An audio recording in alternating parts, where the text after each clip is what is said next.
ሰላም ጤና ይስጥልን ውድ ሀቅና ሳቅ ሚዲያ ቤተሰቦች እንደምን አላችሁ? ዛሬ ሳምንታዊውን ከስፍራው የተሰኘውን ፕሮግራማችንን እነሆ በሰዓቱ ይዘንላችሁ ቀርበናል። የፕሮግራሙ አዘጋጅና አቅራቢ እኔ ቴድሮስ አያሌው ከመላው የስቱዲዮ ባለሙያዎች ጋር በጋራ በመሆን እስከ ፕሮግራማችን ፍጻሜ ድረስ አብራችሁ እንድትቆዩ ከወዲሁ በአክብሮት እየጋበዝን በዛሬው ዕለት በአማራ ክልል ከተለያዩ አካባቢዎች ያገኘናቸው መረጃዎች አሉ። እነዚህም መረጃዎች እናቀርባለን።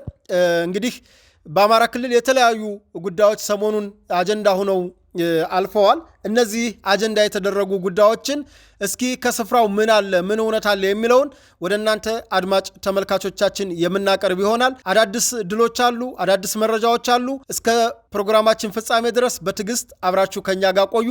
ለዚህ ሚዲያ አዲስ ከሆናችሁ ይህ ሚዲያ ሰብስክራይብ ያድርጉ፣ የደወል ምልክቱን ይጫኑ። የደወል ምልክቱን መጫኑ የሚጠቅመዎት ምንጊዜም ይህ ፕሮግራም ሲጫን ወደ እናንተ እንዲደርስ ያደርጋልና ያግዛቸዋል። የደወል ምልክቷን ተጫኑ፣ ላይክ አድርጉ፣ ሼር አድርጉ፣ ሰብስክራይብ አድርጉ። እንዲሁም በዚህ ፕሮግራም ላይ የተሰማችሁን ሐሳብና አስተያየት በሐሳብ መስጫ ሳጥኑ በኮሜንት ቦክሱ ላይ ሐሳቦትን በቀናነት በኢትዮጵያዊነት ጨዋነት እንዲያቀርቡ እንጠይቃለን። ከዛ በተረፈ የተለያዩ መረጃዎች ከስፍራው ይኖሩናል። እስከ ፕሮግራማችን ፍጻሜ ድረስ አብራችሁን ቆዩ። ወደ ፕሮግራሙ ልውሰዳችሁ።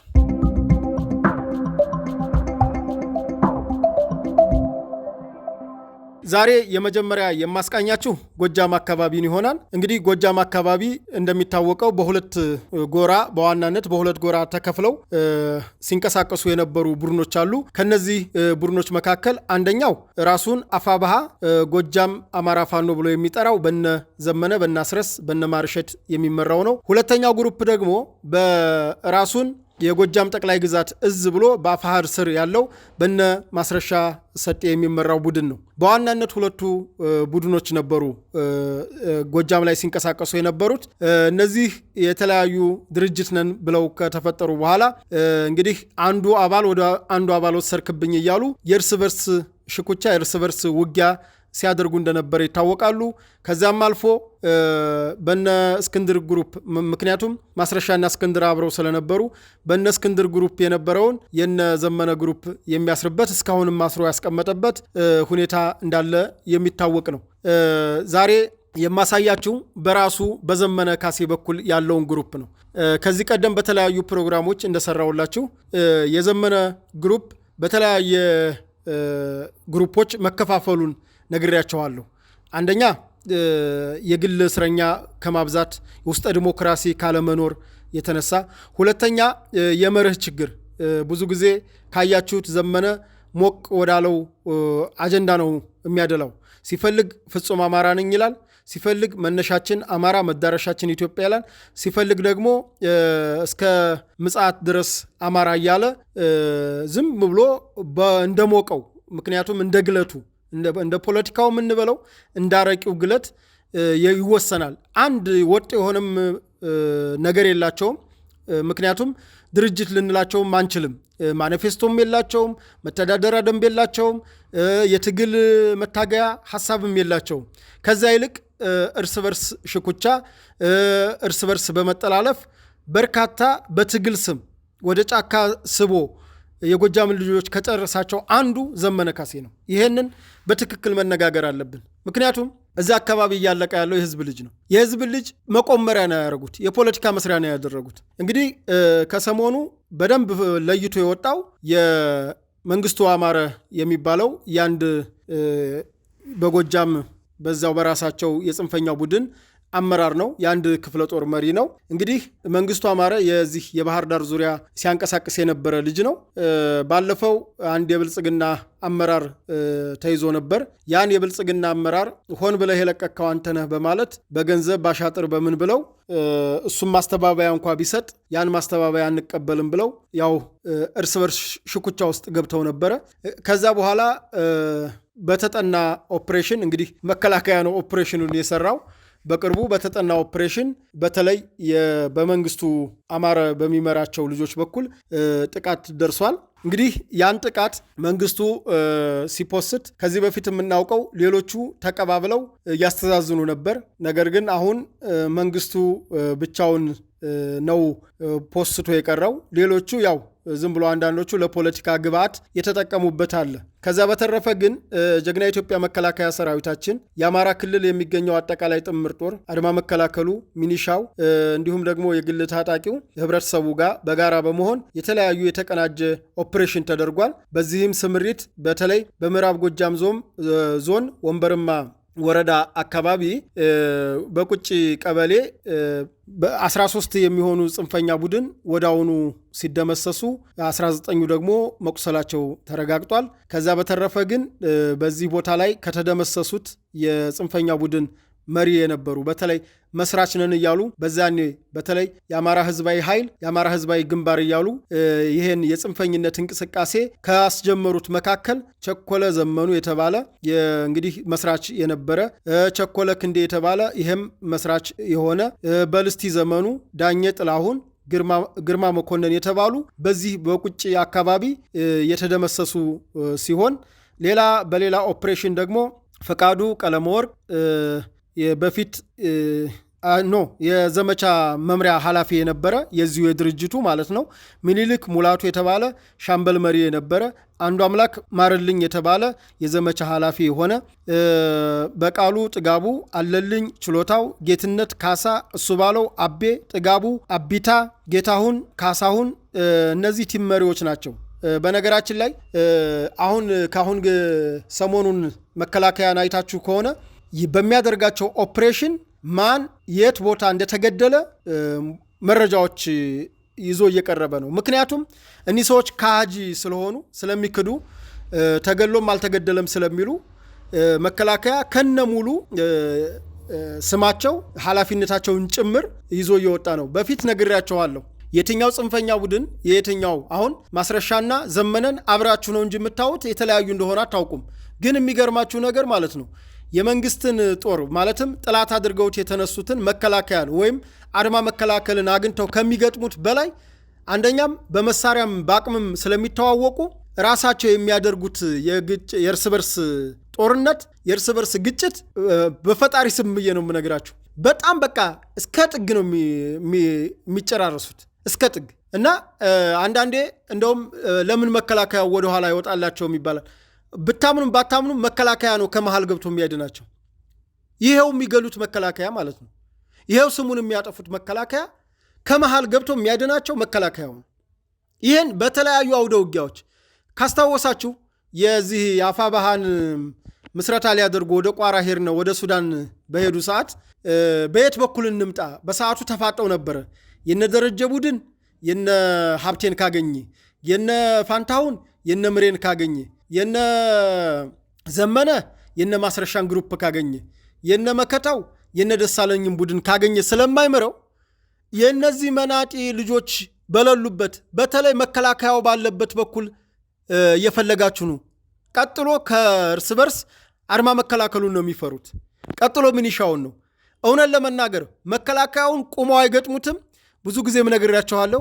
በተለያየ ሸፍጥ በተለያየ ሴራ ነው መከላከያውን የሚያጠቁት። ፊት ለፊት መከላከያው ከመጣ አይግባኛቸውን ነው። ይሄንን አማራ ክልል ዘመድ ካላችሁ ደውላችሁ ጠይቁ። መከላከያውን ፊት ለፊት ሂደው አይገጥሙትም። መከላከያውን የሚያደርጉት ምንድነው? በተለያየ ነገር አድርገው አዘናግተው ነው እንግዲህ ጥቃት የሚያደርሱት። ያንንም ደግሞ እየተነጋገር ነው። ከዚህ በኋላ ህዝባዊነት ምናምን የሚል ነገር አይሰራም። ህዝብ ካጋለጠ ያጋልጣል፣ ካላጋለጠ ከኑጋ ያለ ሰሊጥ አብረተው ወቀጥ ነው። አያስፈልግም። መከላከያው በየዋህነቱ መጎዳት የለበትም። እና ምን ልላችሁ ነው፣ ወደ ዋናው ወደ ተነሳውበት ነጥብ ስመጣ እርስ በርስ ሲገናኙ ይጨራርሳሉ። እና ከሰሞኑ መከላከያው እንግዲህ በፊት በጽንፈኝነት ስም በዚህ ጃውሳ ምን በሚለው ስማቸው ነው የሚታወቁት። አሁን አይደለም እሱ ወንድሜ፣ ይለያያሉ። የማስረሻ ግሩፕ ካገኘኸው የዘመነን ግሩፕ ለመጨረስ ነው የሚፈልገው። የዘመነ ግሩፕ ካገኘ የማስረሻን ለመጨረስ ነው የሚፈልገው። አሁን የዘመነ ግሩፕ ደግሞ ከዛም በላይ ተከፋፍለዋል።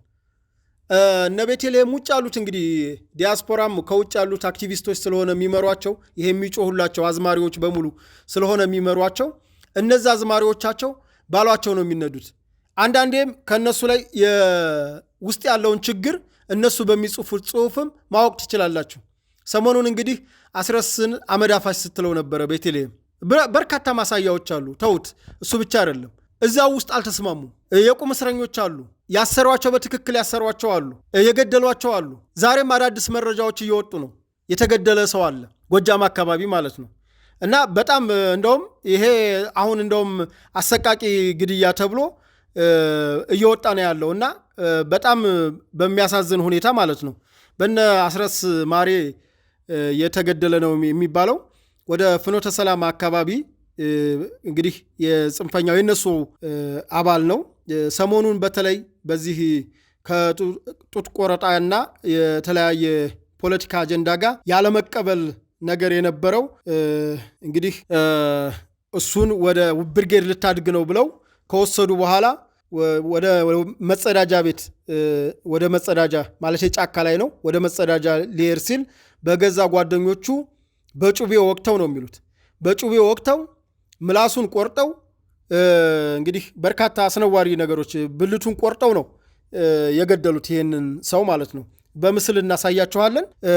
አሁን እየተዘዋወረ ነው። የሚገርማችሁ በጣም ኢሰብአዊ ድርጊት አውሬ ሆነዋል። አውሬ የሆኑበትን ደግሞ ምክንያት ልንገራችሁ። መከላከያም ጥምር ጦሩም በተለያየ አካባቢ እየሄደ እያጠቃቸው ነው። እነሱ ለአንድ ሰሞን ዘመቻ ብለው ከተማ እየገቡ ፎቶ እየተነሱ ነበረ። በጅጋ በተለያየ አካባቢ ደንበጫ ገባን እንዲገባን እያሉ ፍኖተ ሰላም ልንገባ ነው ገባን ምናምን ይላሉ። ቡሬ ልንገባ ነው ይመታሉ። አሁን የዛን አንዱም ከተማ ላይ በተለይ ደግሞ ይሄ ዲያስፖራው ይመራቸዋን ብያቸው የለ ዲያስፖራው ባለፈው ቤተልሔም እንግዲህ እሷ ነች ጎጃም አካባቢ ያለውን የምዘውረው ወይ እንግዲህ የምሬን ድል አድርጋው ምሬ የቀመሰውን በኋላ መጣላቸዋለሁ። የምሬን ድል አድርጋው ማለት ነው። ወይ እንደ ምሬ ልጆች ማርካ አሳየን ዘመነን ማለት ነው። አለበለዛ ምናምን ስትለው እንግዲህ በዚች ልጅ የተነሳ ያው ተቆስቁሰው ማለት ነው እንግዲህ ተነስተው ወደ ከተማ መጡ። ሲመጡ ደግሞ መከላከያ ምን ይሰራል?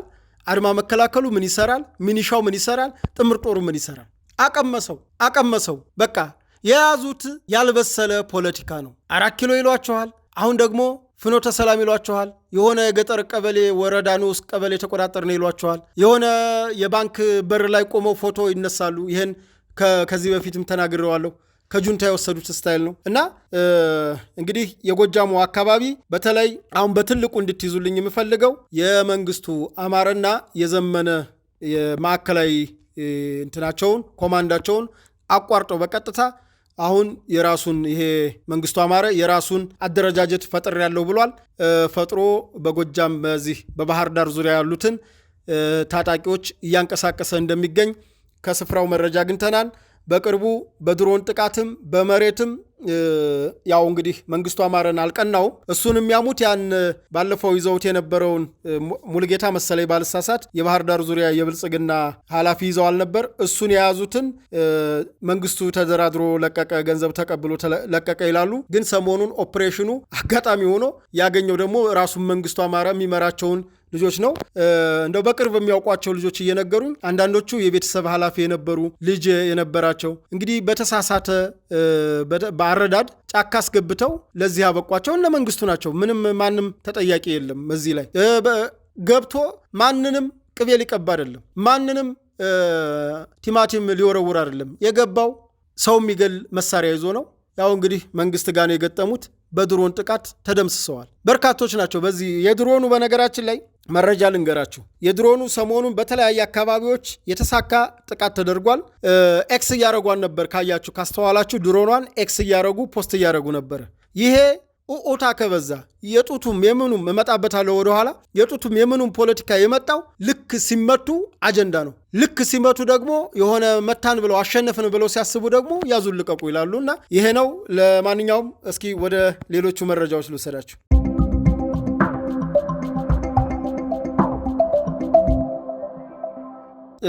በቀጣይነት የምወስዳችሁ አንድ መረጃ ወደ መረጃው ከመግባቴ በፊት የዜናዋን አርዕስት ላንብብላችሁ። ለጽንፈኛው ሊደርስ የነበረ መሳሪያ በቁጥጥር ስር ዋለ ሲል እንዲሁ ዝም ብሎ ላየው ሰው በቃ የሰሜን ወሎ ጽንፈኛ ለደቡብ ወሎ ጽንፈኛ ቡድን እየላከ ይመስላል። ነገር ግን መነሻውን ከራያ ቆቦ አድርጎ መዳረሻውን ኬሚሴ ያደረገ በሰሌዳ ቁጥር አዲስ አበባ 21381 የሆነ አውስዙ መኪና መሳሪያውን ሲያንቀሳቅሱ ከነበሩ ተጠርጣሪዎች ጋር በቁጥጥር ስር አውያለሁ ብሏል።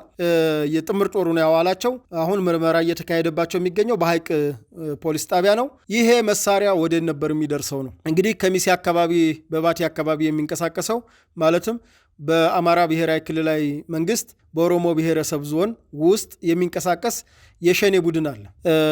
እስኪ አንድ ቦታ ላይ ሸኔና ይሄ ጽንፈኛ ቡድን እርስ በርስ ተገናኝተው ገጠሙ የሚባል ዜና ሰምታችሁ ታውቃላችሁ? ሸኔና የጽንፈኛ ቡድን አንድ ቦታ ላይ ተታኩሰዋል የሚል ዜና ሰምታችኋል? የለም። ምክንያቱም ከዚህ በፊትም በጁንታው ሰዓት የነምሬ ቡድን በተለይ ከትግራይ ክልል የባንክ አለመኖር ጋር ተያይዞ ገንዘብ ሐዋላ ይሰሩ ነበር፣ ገንዘብ ትራንስፈር ያደርጉ ነበር።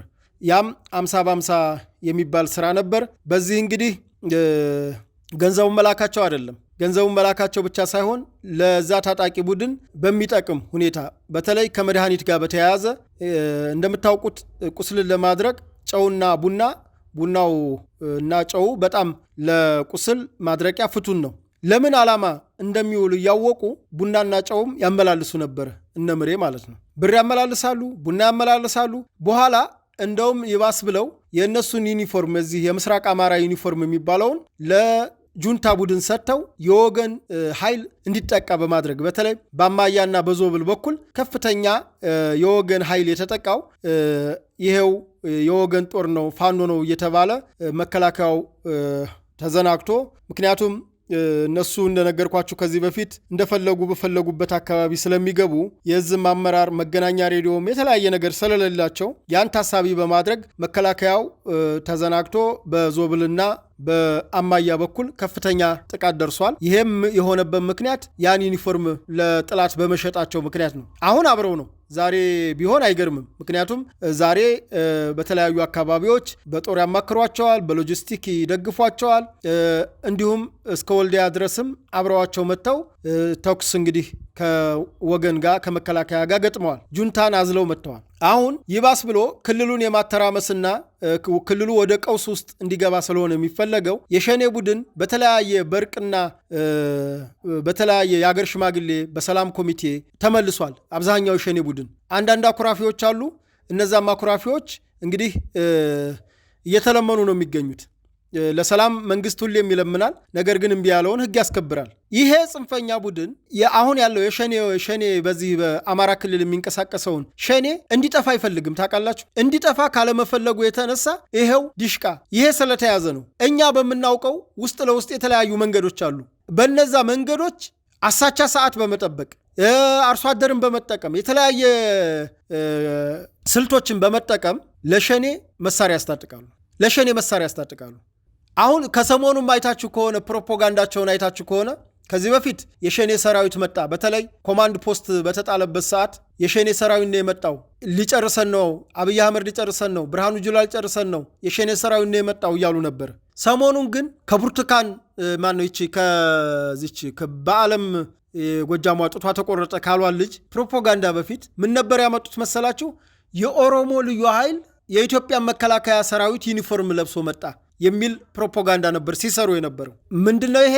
ከሸኔ ጋር የገቡት ቃል ኪዳን አለ ማለት ነው። ምክንያቱም የሸኔን ስም እንደ እስከዛሬው ስሙን አላነሱም። መንግስትንም ሸኔ እያሉን ነበር። አሁን አላሉም። ሸኔ የኦሮሞ ልዩ ኃይል ነው አሉ። አያችሁ፣ ጠቅላላ ችግራቸው ከማን ጋር ነው? ከኦሮሞ ልዩ ኃይልና ከኦሮሚያ ክልል መንግስት ጋር ነው። ይሄ ደግሞ ምንድነው ፍላጎታቸው ብሎ ሂዶ የህዝብ ለህዝብ ግጭት እንዲመጣ ነው። እና እንግዲህ ለሸኔ ያላሉበት ምክንያት አሊያንስ ፈጥረዋል ማለት ነው። በመሳሪያ በሎጂስቲክ መደጋገፍ ጀመሩ። ምክንያቱም ከሻቢያም የሚመጣ ኮማንድ አለ። ከሻቢያ የሚመጣው ኮማንድ ትእዛዛቸው እኒህ ኢትዮጵያን እንዲያተራምሱ፣ ራሳቸው ዘይትና ውሃ እኮ ናቸው። በምንም ሀሳብ አይግባቡም። ነገር ግን ድጋፍ የሚሰጣቸው ቋታቸው አንድ ስለሆነ ቋታቸውን ያንን አካል ላለማስቀየም፣ አባታቸውን ላለማስቀየም ሳይግባቡ የተግባቡ ይመስላሉ። እና ይሄ ለሸኔ ሊደርስ የነበረ መሳሪያ በጀግናው ጥምር ጦር ሐይቅ ላይ ተይዟል። ይሄ ማመላከቻ ነው፣ ማሳያ ነው። ነገ እያንዳንዷ ሰነድ ትወጣለች፣ እያንዳንዷ ግለሰብ ትወጣለች። ማን ከቆቦ ላከ በምርመራው የሚረጋገጥ ነው። ማን ደግሞ ከሚሴ ላይ ሊቀበል ነበር እሱም ይረጋገጣል። ነገር ግን በስሙ በአማራ ህዝብ እየማሉ እየተገዘቱ ለአማራ ህዝብ ነው የቆምነው እያሉ በአማራ ህዝብ እየቆመሩ ያሉት እነምሬ ናቸው። ከአማራ ታሪካዊ ጥላቶች ጋር በማበር በተለይ ከወያኔና ሻቢያ ጋር በማበር ትልቁን ክህደት እየፈጸሙ ያሉት እነ ምሬ ናቸው። ይሄ መሳሪያ ስለተያዘ ነው። ባይያዝ ምን ሊፈጠር ነው? ይሄ አንዱ ማስደንገጫ ነው። ሌሎች በጎጃም፣ በጎንደር፣ በጭልጋ አካባቢ እንዲሁ ሲንቀሳቀስ የነበረ የህገወጥ መሳሪያ ተይዟል። ይኸውም በአውስዚ ነው ሲንቀሳቀስ የነበረው። በዚህ አጋጣሚ የአውስዚ ባለቤቶች እንደው ሹፌሮቻችሁንና ረዳቶቻችሁን ብትመረምሩ መልካም ነው። ምክንያቱም አንድ ሰው መኪና ሲገዛ ያልፍልኛም ብሎ ስለሆነ እሰራበታለሁ ብሎ ስለሆነ የሚገዛው እንዲህ በጥቅማ ጥቅም በሚታለሉ ሹፌሮችና ረዳቶች መኪኖቻችሁ ባልተገባ አሁን በኮንትሮባንድ በተለያየ ነገር የተያዙ መኪናዎች አንደኛ ቅጣት አለበት። ወንጀል ባለመኪናው ግን ወንጀለኛ ከሆነ እስከ መወረስ እንደሚደርስ ይታወቃል። እና ይህን ነገር ጥንቃቄ ብታደርጉ ማለት እፈልጋለሁ። ነገር ግን እያደር እየተገለጠ እየመጣ ነው። ዝም ብላችሁ ትዕግስት አድርጉ። ሁሏም ነገር እየተገለጠች ነው። ከዚህ በኋላ ህዝብ ነው የሚታገላችሁ፣ ህዝብ ነው የሚበላችሁ። ወደ ሌሎች መረጃዎች ልውሰዳችሁ።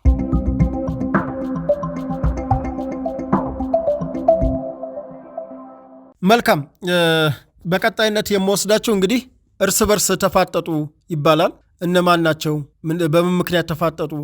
ለምንስ ነው በዚህ ልክ በጠላትነት የሚፈላለጉት?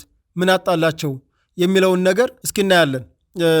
ለምሳሌ እንግዲህ የተለያዩ ግሩፖች እንዳሉ ነግረናቸዋል። በተለይ የአፋባሃና የአፋሃድ ማለትም የ13ቱ ቡድን የሚመራው አፋባሃና የአፋሃድ የሚባለው በነ እስክንድር ነጋ የሚመራው ቡድን ሁለት የለየላቸው ናቸው እነሱ።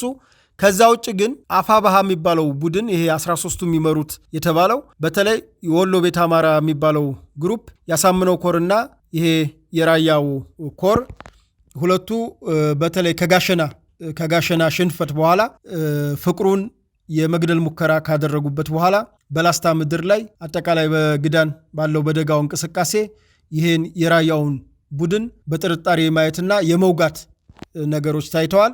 ከዛ በተጨማሪ እንግዲህ መከላከያ በመሃል ያው ስለሚገባ የተፋጠጡትን ነገር ወዳውኑ ረስተውት ወደ ነፍስ ወደ ማዳን ወደ ሽሽት እየሄዱ ነው እንጂ መከላከያው አንድ ሳምንት የተወሰነ ዝም ቢላቸው እውነት ለመናገር ይጫረሳሉ እርስ በርስ እና አሁን ከሰሞኑ እንግዲህ ተፋጠው እያለ መልሶ መከላከያ ወንዳችንና ሙጃን አሁን ይዟል። ወንዳችንና ሙጃን ሲይዝ ለነሱ እፎይታ ሰጥቷቸዋል። ግን ያም ይሁን እንጂ እታች ወደ ጥራሪና ወደ ላስታ የወረደው ቡድን ወደ ኩልመስክ የወረደው ቡድን አሁንም ተፋጦ ነው ያለው። ምክንያቱም ይሄኛው ከዚህ ከራያው ተቆርጦ ቀርቷል። ይሄኛው ደግሞ ተሻግሮ የሄደው እንዳለ ቢሆን መከላከያው ከላይ መጣበት እንጂ ባይመጣ እርስ በርስ ይባላል። የደጋው መብረቅና የጥራሪው የላስታው አሳምነውና የራያው በቃ እንዲሁ ተፋጠው ነው ያሉት እና እዚህ ወሎ አካባቢ ያለው ይሄ ነው። ማለትም በሰሜን ወሎ። በደቡብ ወሎ ስንሄድ ኮሎኔል ፋንታሁንን ድርሳን ለመያዝ አሁንም በከላላ አካባቢ ድርሳንና ሀብቴ የሚባል አለ። በዛ በቦረና አካባቢ የሚንቀሳቀስ እነሱ በጋራ ሆነው ነው እንግዲህ ኮሎኔል ፋንታሁንን ለመያዝ እየተንቀሳቀሱ ያሉት። ይህን ስታዩት ከድርጅቱ ውጭ ነው። ማለትም የአፋባሃና የአፋሃድ የሚባለው አይነት እንቅስቃሴ ነው። እንግዲህ ኮሎኔል ፋንታሁን አብረው ከድርሳን ጋር አብረው ይሰራ ነበር፣ ከነምሬም ጋር ይሰራ ነበር።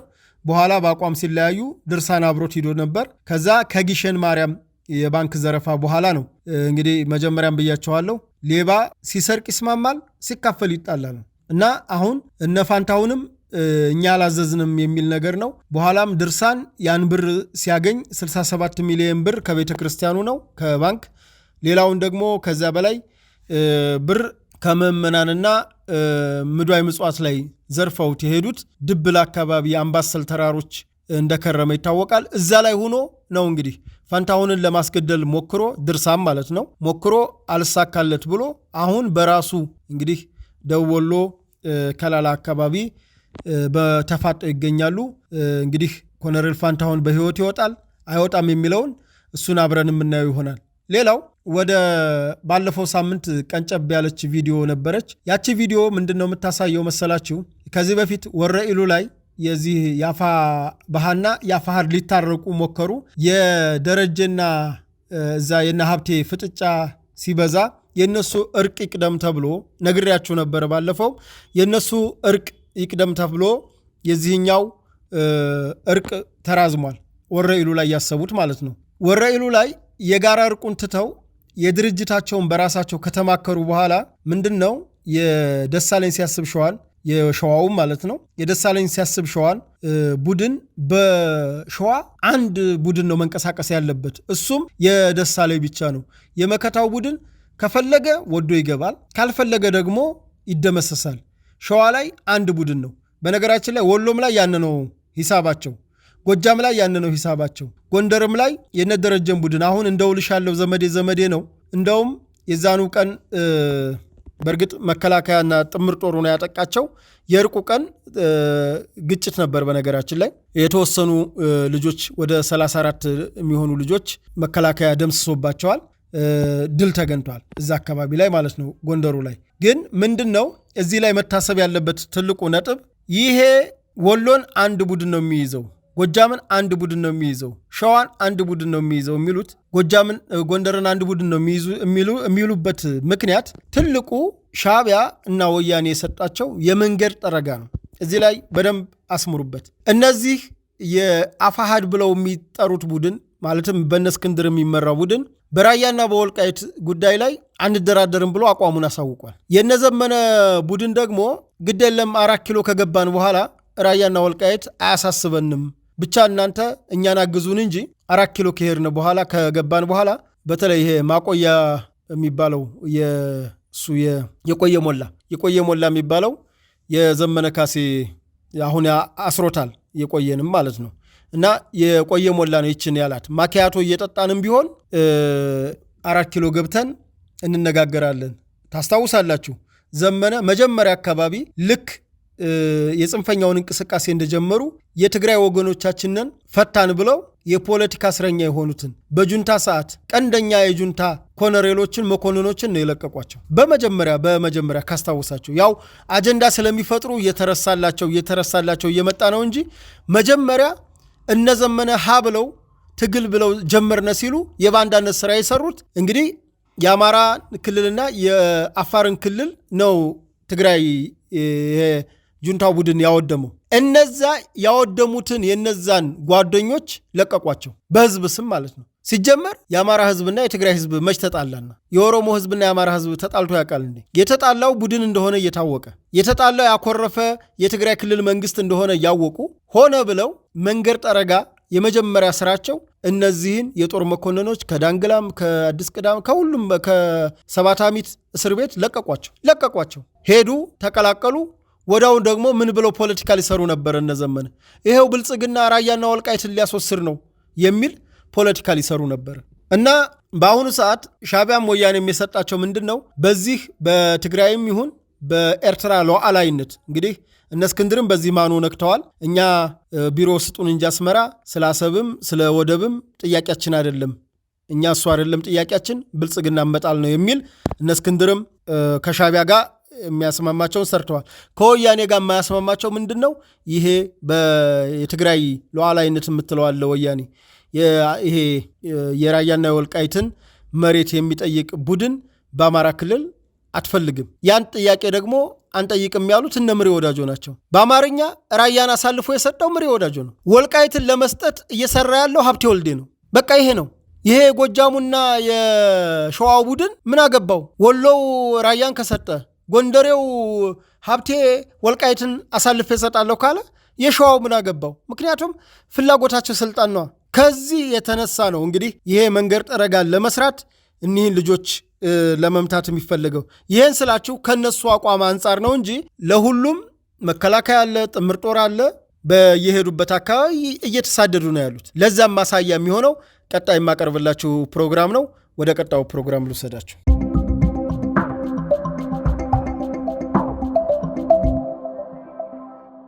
እንግዲህ ከሰሞኑ አይታችሁ ከሆነ ትልቅ እንደ አጀንዳ አድርገው እንደ ፕሮፓጋንዳ ሲናገሩ የነበሩት ነገር አለ። የጡት ፖለቲካ በመሰረቱ አንድ ወደ ትግል የገባ ሰው ትክክለኛ ትግል ከሆነ ነው ወደ ትግል የገባ ሰው የትኛውንም አካሉን አይደለም ነፍሱን ሊሰጥ ነው የገባው። በመጀመሪያ መታወቅ ያለበት ማለት ነው። አንድ ወደ ጦር ግንባር የገባ ሰው ጥላቴ ነው ያለውን አካል ሲገል እንደሚገደል አምኖ ነው መግባት ያለበት። አካል ሲያጎል እንደሚጎል አምኖ ነው መግባት ያለበት። እማርካለሁ ሲል እንደሚማረክ ማወቅ አለበት። አቆስላለሁ ሲል እንደሚቆስል ማወቅ አለበት። ከዛ ውጭ ግን ይሄ በፊልም እንደታየው አክተር ቢያጫውተው ጦር ሜዳ ላይ እሱ አይሰራም። እማዬ ድረሽ አይሰራም። ሌላ ነገር አይሰራም። ምክንያቱም ከገጠመ ገጥሟል። ጦርነት ነው።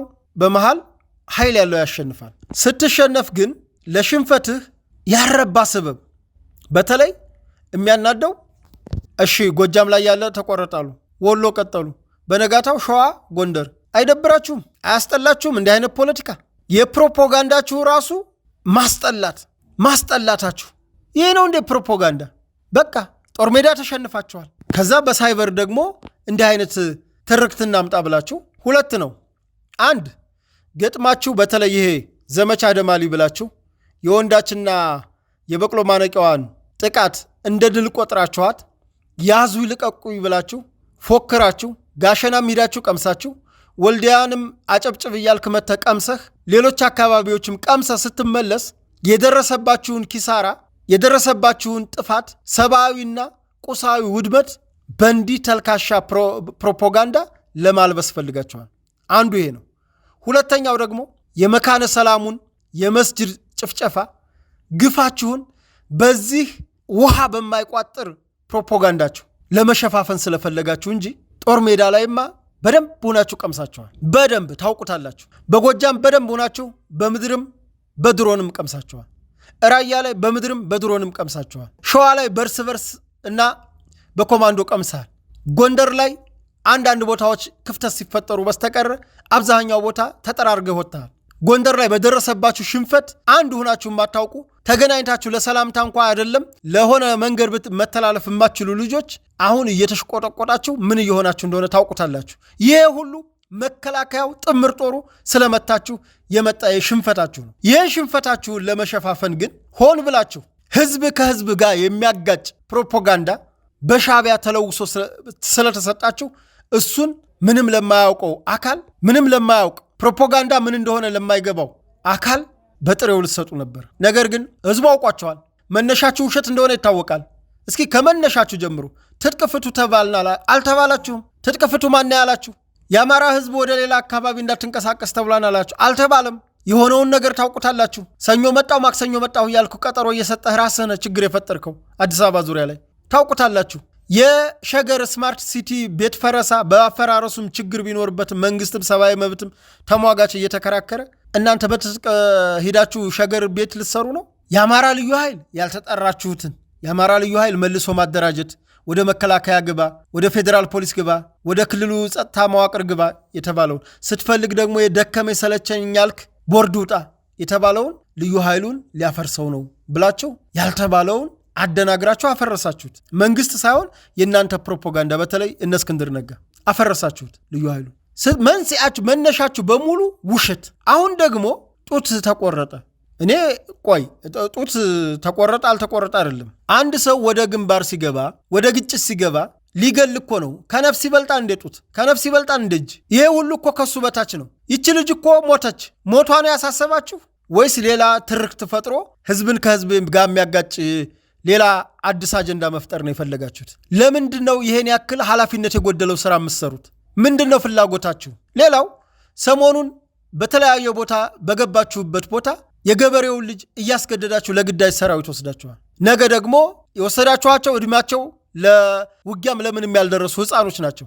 ነገ ሲመቱ ሲገደሉ ደግሞ ልታለቅሱ ነው፣ ልጮሁ ነው። ምንድን ነው እየሰራችሁ ያላችሁት? ራሳችሁን መርምራችኋል? እና እኔ ጡት ተቆረጠ ለሚለው ነገር በመጀመሪያ የባለምም ሆነ ትዕግስትም ሆነ አሁን ያመጣችሁ ቃል ኪዳን መሰለች ሸዋም ጎንደርም አመጣችኋል።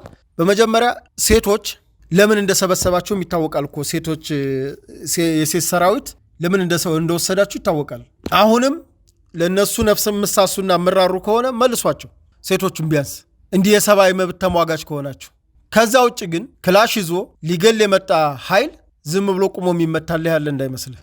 ማንም ቁሞ አይመታም። ያላችሁትን ግን አይደለም ጀግና የኢትዮጵያ መከላከያ ሰራዊት አይደለም በስንት ጥብቅ ዲስፕሊን ታውቁታላችሁ። መከላከያውን እኮ ችላቸው አይደለም እኮ የምትገጥሙት። በደግነቱ፣ በየዋህነቱ፣ በኢትዮጵያዊነቱ ነው እኮ የምታሸንፉት። በዚህ ደካማ ጎን እኮ እየገባችሁ ነው አንዳንድ ጥቃቶችን የምታደርሱት። ከዚህ በኋላ ደግሞ እንዲህ አይነት ጥቃት አታደርሱ። ልንገርህ፣ መከላከያችንን መንገድ እንመረዋለን፣ እንጠብቀዋለን፣ መረጃ እንሰጠዋለን እንጂ መከላከያው ምን አድርጓችሁ ከመጀመሪያ ጀምሮ እስካሁን ድረስ ለምንድነው መከላከያውንስ በዚህ ልክ የምትጠሉት? መከላከያውን አልችል ስትሉ፣ ጥምር ጦሩን አልችል ስትሉ የኦሮሚያ ልዩ ኃይል አዲስ ዩኒፎርም አልብሰው የመከላከያ ዩኒፎርም አልብሰው ነው ያስገቡት ትላላችሁ። ግን እውነቱን ልቦናቸው ያውቃል። የትም አካባቢ ጡት አልተቆረጠም፣ የቆረጠም መከላከያ የለም። ከቆረጣችሁም ራሳችሁ ናችሁ። ሲቀጥል ደግሞ እስኪ መቆረጡን የት ቦታ ቆመሃየህ? እኔ አሁን አድማጭ ተመልካቾች የራሳችሁ ጥያቄ ይኖራል፣ ግን የጦርነትን ህግ ልንገራችሁ። እኔ በሁሉም አውደ ውጊያዎች እንግዲህ በቻልኩት አውደ ውጊያዎች ምሽግ ድረስ እገባለሁ፣ መንገድ እሄዳለሁ። ያሉትን ነገሮች ልንገራችሁ። አሁን ያለው በአማራ ክልል ያለው ግጭት ይሄ ጉሪላ የሚባል አይነት ነው። የደፈጣ ጉጅሌ የሆነ ቡድን ሆኖ ነው እንጂ ፊት ለፊት መጥቶ የሚገጥም አይደለም። በሽምቅ ነው። ይህን ሽምቅ በጸረ ሽምቅ ነው የሚመለሰው። ውጊያ ለማታውቁ ነው።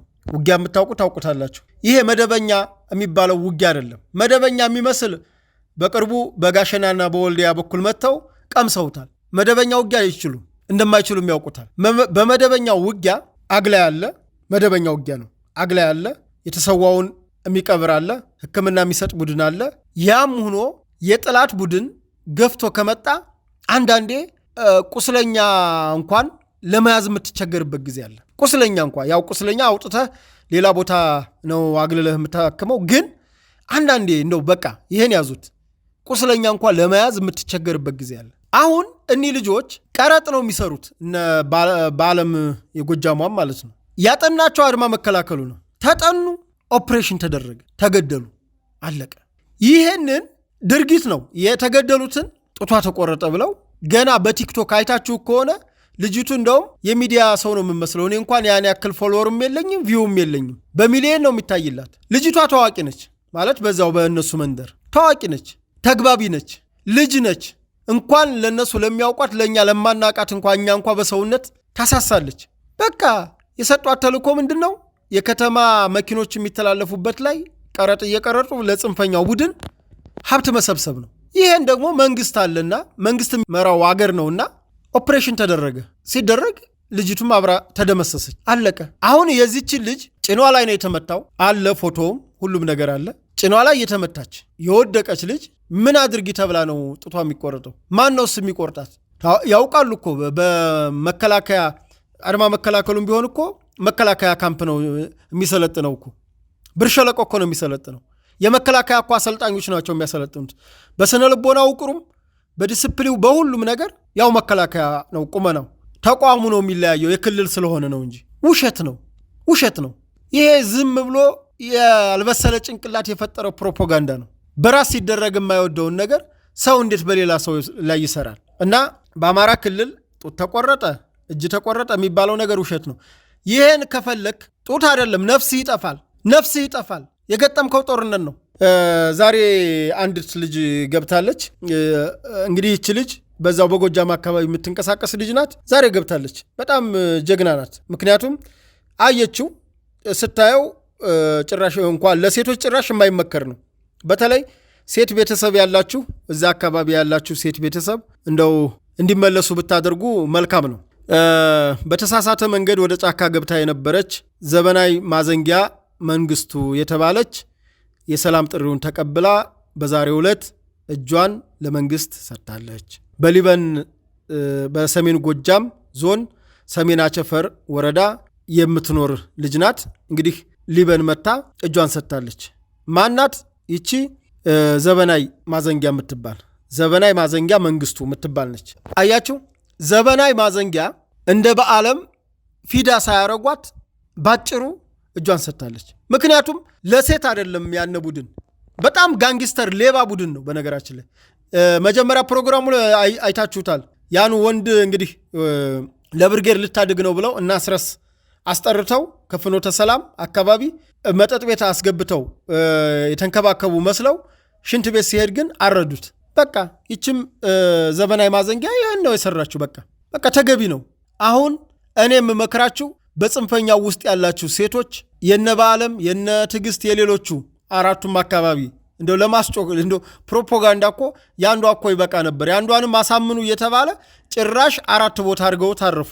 የፕሮፓጋንዳቸው እኮ ማስጠላት እና አማራ ክልል ያለው ነገር ይሄ ነው። በተረፈ እየዘጋው ስለሆነ በተለያዩ አካባቢዎች ጀግና የኢትዮጵያ መከላከያ ሰራዊታችን በተለይ ነጻ ባስለቀቃቸው በተኩለሽ አካባቢ ህዝባዊ ስብሰባ በትላንትናው ዕለት አድርጓል። በአካባቢው እየመሩት የሄዱት በቅርቡ የ802ኛ ኮር ዋና አዛዥ የሆኑት ብርጋዴር ጄኔራል ጣሂር ናቸው። እንግዲህ ጣሂር ሷሊህ በቅርቡ በክቡር ፕሬዝዳንት በክቡር ጠቅላይ ሚኒስትር አቅራቢነት በክቡር ፕሬዝዳንት ታዬ አጽቀሥላሴ ጄኔራል ማዕረግ ከተሾሙት አዲስ ተሿሚዎች መካከል ናቸው። እንዲሁም ደግሞ የ802ኛን ኮር እየመሩ እሳቸው ናቸው። እንግዲህ ሰሞኑን በራያ አካባቢ ያለውን ኦፕሬሽን እየመሩት ያሉት ጄኔራል ጣሂር ናቸው። ሌላው ጄኔራል አበባው ሰኢድ እሳቸውም በቅርቡ ብርጋዴር ጄኔራል ነበሩ፣ ሜጀር ጄኔራል ሆነዋል። የቅርብ ተሿሚ ናቸው። የልዩ ዘመቻ አዛዥ ናቸው። በዛሬው ዕለት በሸዋሮቢት አካባቢ ህዝቡን በማለቴ የመንግስት ሰራተኛውን ሰብስበው አነጋግረዋል። በተለይ ግልጽ እንዲሆንላችሁ የምፈልገው ይሄ የመንግስት ሰራተኛው አቋም የድሮ የኢህአዴጉን በዛ አብዛኛውን የብአዴን አባልና የድርጅት አባል ካልሆናችሁ እያለ ያስቸግር ነበረ የዛ ያለፈው ስርዓት። አሁን ደግሞ ብልጽግና በጣም የበዛ ነፃነት ከመስጠቱ የተነሳ አብዛኛውን የመንግስት ሰራተኛው በሚባል ደረጃ ለጽንፈኛው ቡድን ባያግዝ እንኳን አይተባበርም እና በዚህ ደረጃ ላይ ያለውን የክልሉን ወቅታዊ ሁኔታ የሰላምና የጸጥታ ጉዳይ ከመንግስት ሰራተኛው ጋር ጄኔራል አበባው ውይይት እያደረጉ ነው በሸዋሮቢት። ሌላው በአርማጭሆ አካባቢ እንዲሁም የጀግና ኢትዮጵያ መከላከያ ሰራዊትና የአካባቢው የጸጥታ መዋቅር በጋራ ለሚሊሻው የማነቃቂያ ተግባር እየሰራ ነው። በተለያዩ አካባቢዎች በደንበጫም እንዲሁ ስብሰባ እየተደረገ ነው የሚገኘው። ይሄ ስብሰባ ተጠናክሮ መቀጠል አለበት ብዬ አምናለሁ። ምክንያቱም ይሄ ጽንፈኛ ቡድን እያነሳው ካለው ተራ ፕሮፓጋንዳ አንጻር፣ ምክንያቱም ተራ የምንለው አይደለም የያዛቸው ሰዎች በጣም በሳል ባለመሆናቸው ነገሮችን መመርመር ስለማይችሉ ሳይቃጠል በቅጠል ነውና እያንዳንዱ የሚያስነሳቸውን አጀንዳዎች መሰረተ ቢስ ማድረግና በማስረጃዎች እየሞገቱ ህዝቡን አቅጣጫ በእርግጥ ህዝቡ ነቅቶባቸዋል፣ አውቆባቸዋል። እንግዲህ አስቡት በአራቱም ክፍለ ሀገር የቀሰቀሱት ቅስቀሳ ምንም አንድም ነገር የተሳካ ነገር የለም። ያው የተለመደ ነው። ልጆቹን ያስገድላሉ። ካስገደሉ በኋላ በእነሱ ስም ገንዘብ ይሰበስባሉ። ጎፈንድሚ ይባላል። ዘመቻ ደግሞ በእነሱ ስም ይታወጅና ሌላ ያልሞተ የህዝብ ልጅ ከየቤቱ ጠርቶ ለዚህ ተግባር ለእኩይ ተግባራቸው ማስፈጸሚያ ያደርጉታል ማለት ነውና እንግዲህ የዛሬውም ፕሮግራሜን እዚህ ላይ ጨርሻለሁ። ሳምንት በሌላ በአዲስ ፕሮግራም እስከምንገናኝ ከዛም በኋላ ሌሎች ፕሮግራሞችም ካሉ በአቤ ቀጥታ ስርጭት በሐቅና ሳቅ ቀጥታ ስርጭት ፕሮግራም መረጃዎችን የማደርስ ይሆናል። ምክንያቱም ተለዋጭ ነገሮች ይኖራሉ። አማራ ክልል ጀግና ኢትዮጵያ መከላከያ ሰራዊታችን የክልሉ ጥምር ጦር ጽንፈኛውን ቡድን ያጸዳ ስለሆነ እነዚህም መረጃዎች ወደ እናንተ ቶሎ ቶሎ የምናደርስ ይሆናል። ለዛሬው ግን የጥቅምት 10 ቀን 2018 ዓ.ም ከስፍራው ዝግጅት በዚህ መልኩ ተጠናቋል። መነሻችንም መድረሻችንም ኢትዮጵያ ናት። ለኢትዮጵያ ሰላም ተግተን እንሰራለን፣ እንታገላለን። መዳረሻችንም ቀይ ባህር ነው። አመሰግናለሁ።